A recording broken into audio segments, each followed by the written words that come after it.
यानी ए महबूब सल्लल्लाहु अलैहि वसल्लम, इनसे जरा ये तो पूछिए, क्या तुमने इसका खुदा से कोई वादा ले रखा है, या क्या तुमने हमारी किसी आसमानी किताब में हमारा ये अहद पढ़ा है? यकीनन ये किसी आसमानी किताब में नहीं है। यानी क्या तुमने कोई अहद किया है जो अल्लाह के नजदीक साबित हो? आऊज़ु बिल्लाहि मिनश शैतानिर रजीम, बिस्मिल्लाहिर रहमानिर रहीम। वकालू, और कहा उन्होंने, ला हरगिज नहीं, तमस्सन नारू, छुएगी हमको आग, इल्ला सिवाय अय्याम मादूदा, गिनती के चंद दिन। यानी उन्होंने कहा कि हमें आग छुएगी भी नहीं, ख्वाह हम कितनी ही बदकारियां और कुफरियात कर लें। यानी आग में रहना तो क्या, हमको इसके शोले भी ना पहुँचेंगे। हाँ, कुछ दिन हमको आग के शोले पहुँच जाएंगे, मगर हम जहन्नुम में हमेशा ना रहेंगे। इसमें उलमा का इख्तलाफ है कि गिनती के चंद दिन से क्या मुराद है। बाज मुफस्सरीन ने फरमाया कि इससे थोड़े दिन मुराद हैं, ख्वाह कितने ही दिन हों।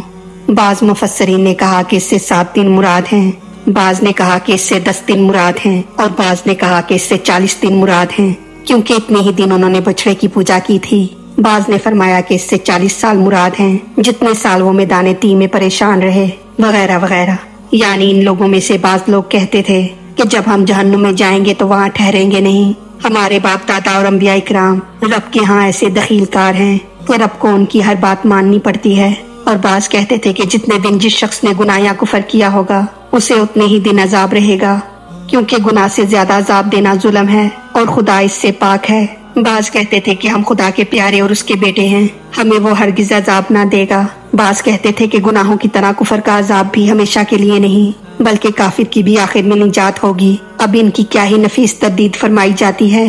फरमाया जा रहा है, कुल कह दो, अत्तखस्तुम, क्या तुमने लिया है, इंदल्लाही, अल्लाह के पास से, अहदन, कोई अहद।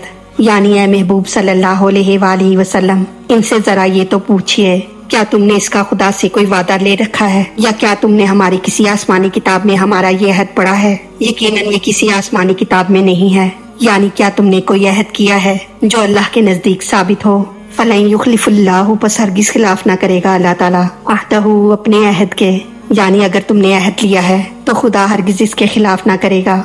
यहाँ फरमाया जा रहा है कि रब ने बराह रास्त या पैगंबर के जरिए तुमसे ये वादे किए हैं, या महज अपनी अकल से अपने जन्नती होने का यकीन कर बैठे हो? हम क्या बोलूना, तुम कहते हो, अल्लाही, अल्लाह पर, माँ, जो, ला, नहीं, तालमून, तुम जानते, या अल्लाह ताला पर तुम वो बात कहते हो जो तुम जानते ही नहीं। इस आयत की दूसरी तफसीर ये है कि इनके यहाँ मशहूर था कि हक ताला ने याकूब अलैहिस्सलाम से अहद किया है कि मैं तुम्हारे बेटों को अजाब न करूंगा, और क्योंकि हम भी उनकी औलाद हैं लिहाजा हमको भी ऐसा ही आर्जी अजाब होगा। अव्वल तो इस वाक़े की कोई मोतबर सनद इनके पास मौजूद नहीं, फिर इन्होंने इस पर कैसे यकीन कर लिया? और अगर ये सही भी हो तो याकूब अलैहिस्सलाम के बेटों से मुराद उनके अपने बेटे हैं, न कि सारे बनी इसराइल। इनके बेटों को अजाब न करने की वजह यह है कि उन्होंने अपने वालिद और यूसुफ अलैहिस्सलाम से माफी चाह ली थी, और उन्होंने इन सब के लिए दुआए मगफरत भी की थी, और वो बख्श दिए गए। मगर तुम कुफर और गुनाह पर कायम हो, फिर भी अपने आप को इस बशारत में दाखिल समझते हो। हाँ, अगर तुम भी इनकी तरह तौबा कर लो तो तुम भी बख्श दिए जाओगे। क्या तुम अल्लाह पर वो बात कहते हो जिसकी तुमने तहकीक भी नहीं की और जिसका तुमने मतलब भी सही नहीं समझा?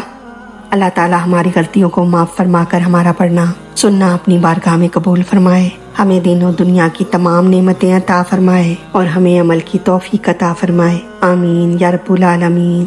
वमा अलैना इल्लल बलागुल मुबीन।